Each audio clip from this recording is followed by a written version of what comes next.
Hey guys, it's Richard at Altfins with another market update. What we're seeing in the last couple of weeks, or maybe even 3 weeks, is certainly some consistent declines. Some of that is due to some macro level events, such as the China crackdown on mining again, or banning crypto really across the board, and really making sure that they have full control of the money flow within their country. The US regulators are also trying to have increase their control regulations over particularly taxation of the cryptocurrency transactions. And then lastly, I think in the last week or so, some pressure has been created by the fears in the market of inflation forcing the Fed, the U.S. central bank governors, to cut back on the easy money, cut back on the bond selling, and also potentially move up the time when they may have to increase the interest rates to fight the inflation. And so the end of the easy money is one of the fears that frankly has weighted on other asset classes as well, particularly the technology stocks. If you look at the NASDAQ composite as well, we've seen a pullback here from 15,000 and some to 14,000, so about 5% or so just in the last week or so. And so that's really weighted down on all risk assets such as cryptocurrencies and technology companies as well, or their stocks.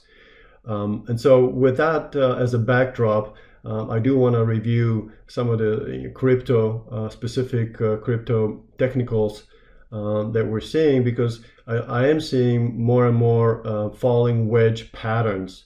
And so we'll get into what that really means, and what could be the potential outcome, potentially a very bullish reversal. So I'm here on the screener. One thing we can again take a look at is on the trend tab. We do rank the trends on the short-term, medium, and long-term basis. As you can see, the picture is mixed, and really over the last 2 or 3 weeks has deteriorated from what was really at the end of July and even August, a clear uptrend across the board for most of the altcoins and Bitcoin as well. Now we're seeing that Bitcoin is in a downtrend on the short-term and medium basis, but still an uptrend in the long-term basis. And the long-term basis, I would say most of these coins are still in an uptrend. I would certainly stay clear of those that are in a downtrend across all three. In fact, if you look at the signal summary and look at how many coins are in an uptrend versus the downtrend, it's gradually shifted from what was, let's see, down here. So coins that are in a strong uptrend versus downtrend, right? On the daily time interval, we now have only 51 coins that are in a strong uptrend on the short-term, medium, and long-term basis, versus 373 that are on the strong downtrend. So clearly we're in a downtrending market, and this number of coins in an uptrend has been diminishing week after week.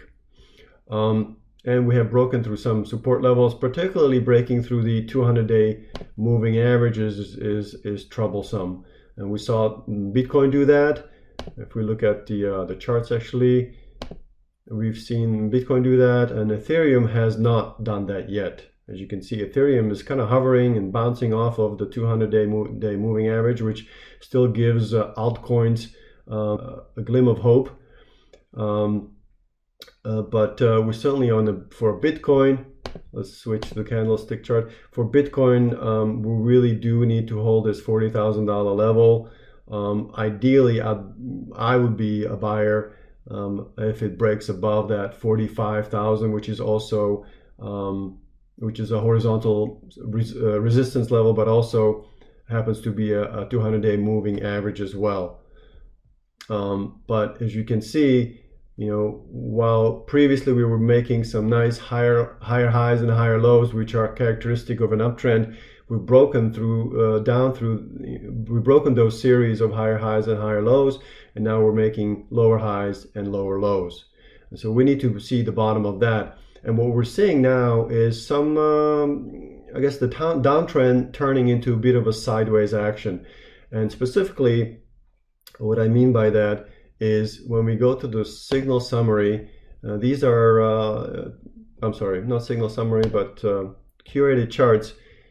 Here we keep, track or do technical analyses internally, our team, for about 35 altcoins, some of the larger caps.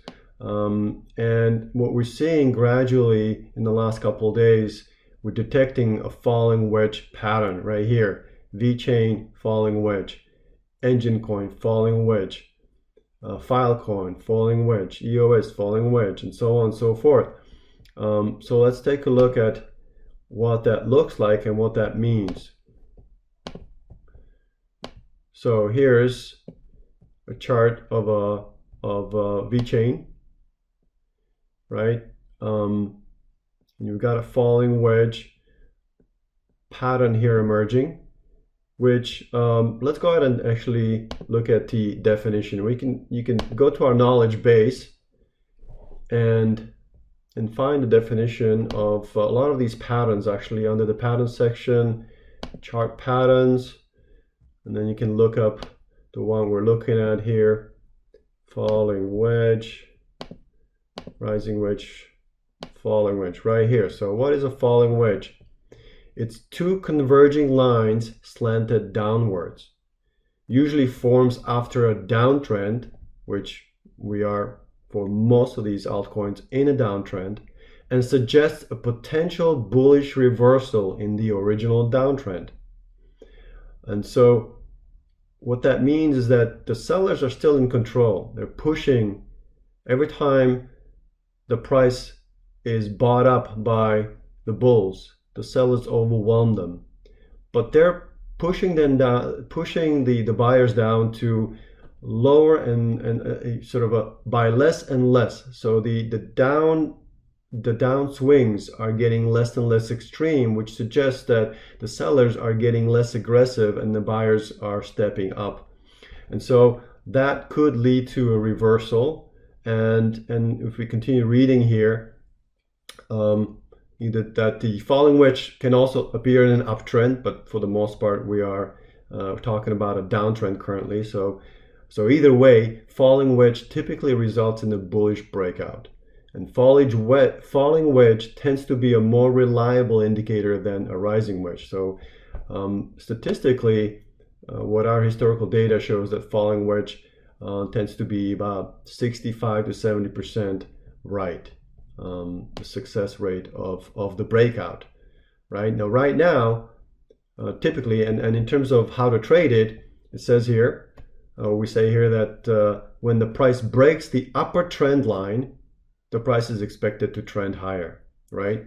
Now, if you look back at this chart, we're still currently, this is an emerging pattern, meaning the price has not broken out through the resistance trend line or the support trend line.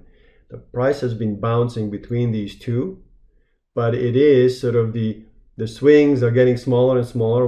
We're approaching a pinnacle of this falling wedge pattern.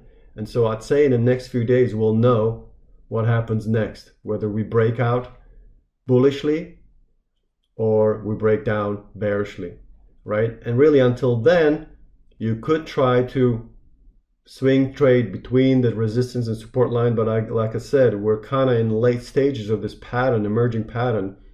And so I think the swings between those two are getting smaller and smaller. So the potential gains are also smaller and smaller. So I'd say most traders at this point would wait for the price to tell us the direction, whether the bulls or the bears are in control, and whether we break out bullishly above the trend line, the resistance trend line, or below the support trend line, which would be bearish. And so we see that pattern starting to repeat over and over again for Engine Coin. In fact, I could argue that even, let's take a look at Filecoin, same thing.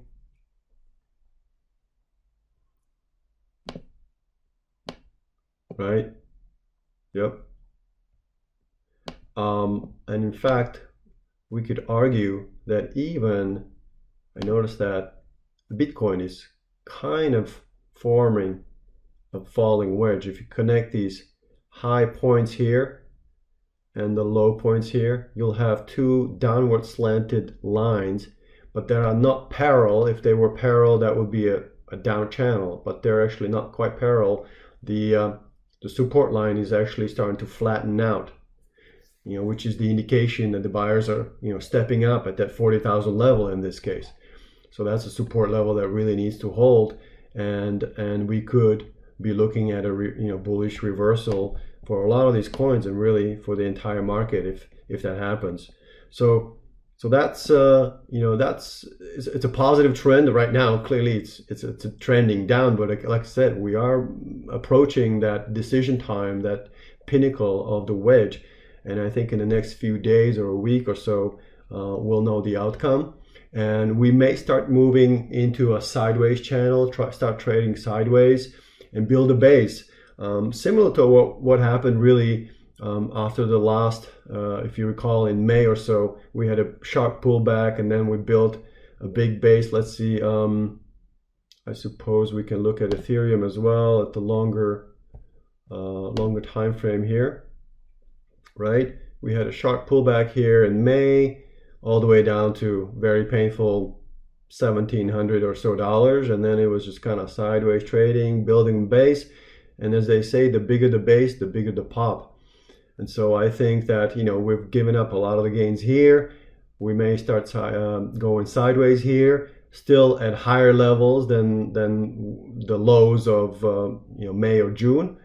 We'll go sideways here around the 200-day moving average, and then hopefully we'll break out upwards from there. That's certainly my thesis, my scenario.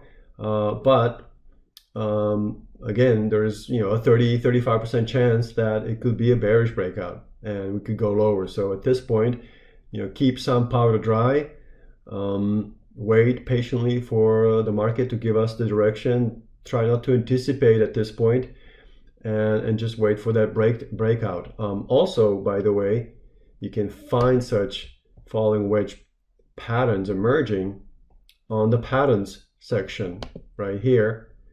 Falling wedge, this is on a daily time interval. Of course, you could go to other time intervals. I mean, the theory works the same, and as you can see, we have quite a few emerging falling wedge patterns. Now all of these are emerging, but as you can see, most of them are getting to that late stage, or the pinnacle stage of the emerging pattern, falling wedge pattern. So and if we try to if we look at breakout falling wedge, nothing. So we haven't had breakouts. These are still emerging, okay? But this is another way, another way to find some of these falling wedge patterns. And what we can do is obviously wait for breakouts here, or keep checking the curated charts for updates as well. You could set some, you could certainly set some price alerts for levels that are approximately at that resistance trend line, to alert you of such breakouts as well. I hope that helps everyone. I'd be happy to answer questions if you'd like to email us at support@altfins.com, and please subscribe to our YouTube channel, and absolutely feel free to comment, criticize, or suggest some constructive criticism would be always welcomed. And also, I would like to remind you that we are looking to launch an education course on altfins in October. We were hoping to launch in September, but it's been pushed back to October. So do go ahead and register for this course so that you can get a 20% discount and save a seat. Good luck everyone in your trading, and talk soon.